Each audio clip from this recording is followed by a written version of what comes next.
Why am I feeling the way I do? It has been business as usual. I have the same challenges as I did last year, last week, and even yesterday. I don't spend much time patting myself on the back in order to not let pride creep in.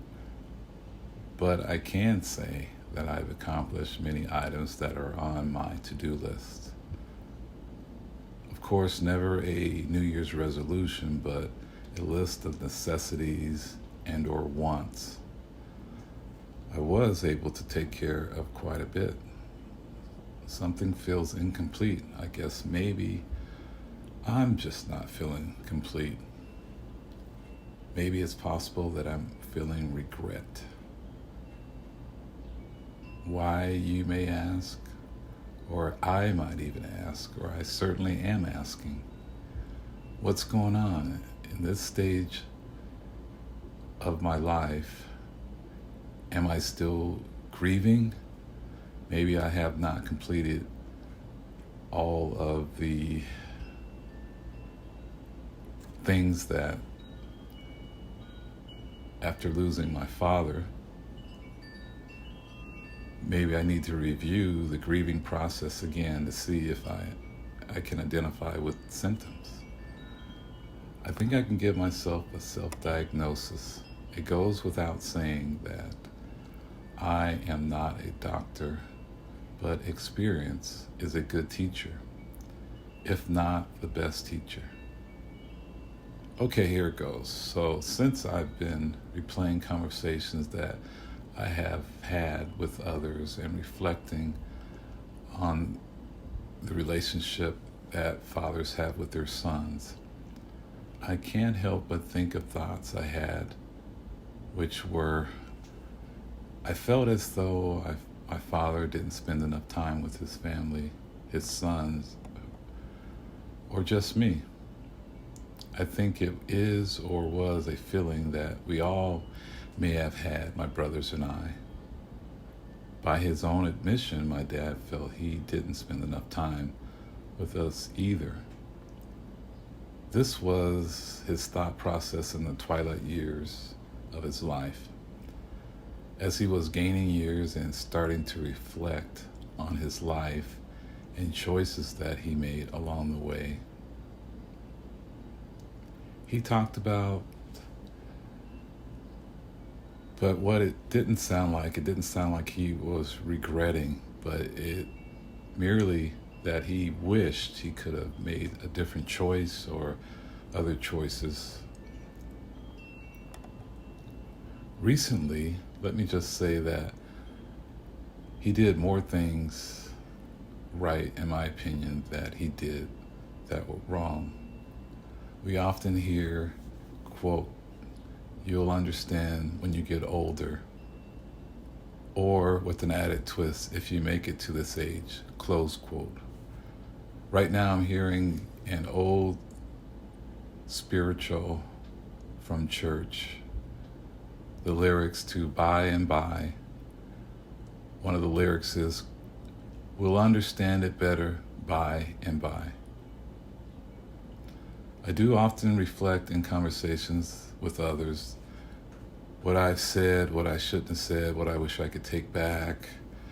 But I remember this young man saying the exact same thing that I've said or I've heard my brother say. I heard my children that I have said, my brother has said. And I've heard my children say my dad didn't or doesn't spend enough time with me. Then there's the awkward silence after that statement. But now the moment of truth. I realized a few things occurred when thinking about time with my dad. I wished I had spent more time together, just as my children have felt or possibly feel that way today. But when I look at the wonderful things my father did, he was an incredible person who loved his family and did many things right for not only my spiritual life, but my life in general. One of his quotes, I don't want my children on drugs, in jail, or to be homosexual. He said this publicly many times, and he was 3 for 3 on his prayer request to God. Although I think we all experimented with drugs, just a little. Now as I analyze the way that I'm feeling right now, why do I feel stuck? Is this self-inflicted? Probably. But I can't stop there or stay here. I have to learn to move forward. I can't mask what I'm feeling with sex, drugs, alcohol, or synthetics. I acknowledge what I am feeling. I'll spend some time, a short time, trying to figure out what's happening. Then I have to, by any means necessary, move out of this place where I find myself. If I can't run, then I'll walk. If I can't walk, then I will crawl. But once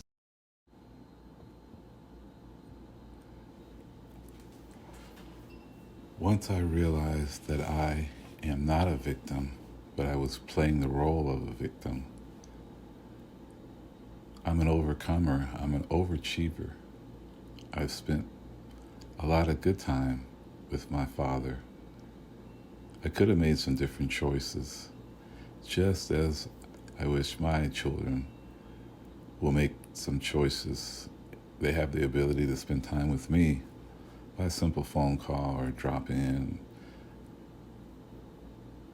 So my hope is that they won't have to feel what I am feeling now that my father is no longer with us. I am feeling regret.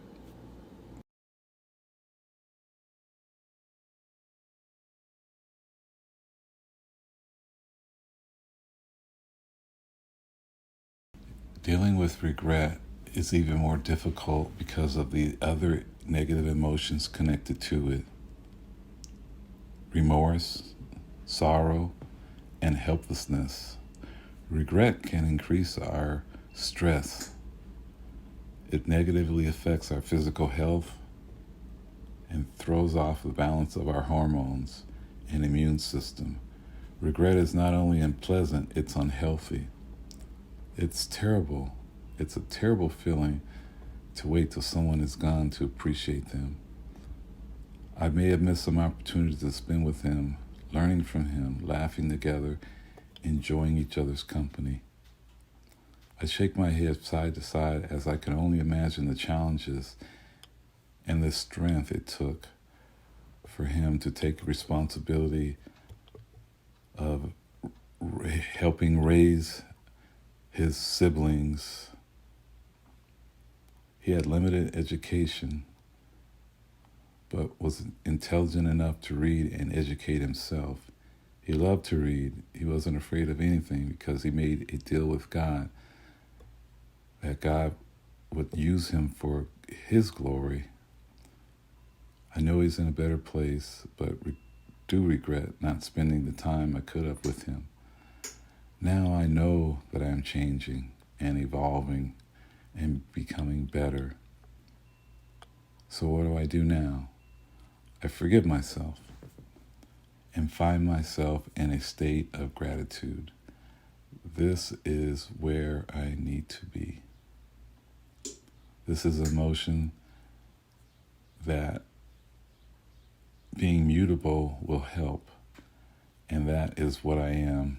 So I'm saying goodbye to regret and saying thank you for the lesson you have taught me. And I am saying hello to an old friend of gratitude. We have a lot of catching up to do.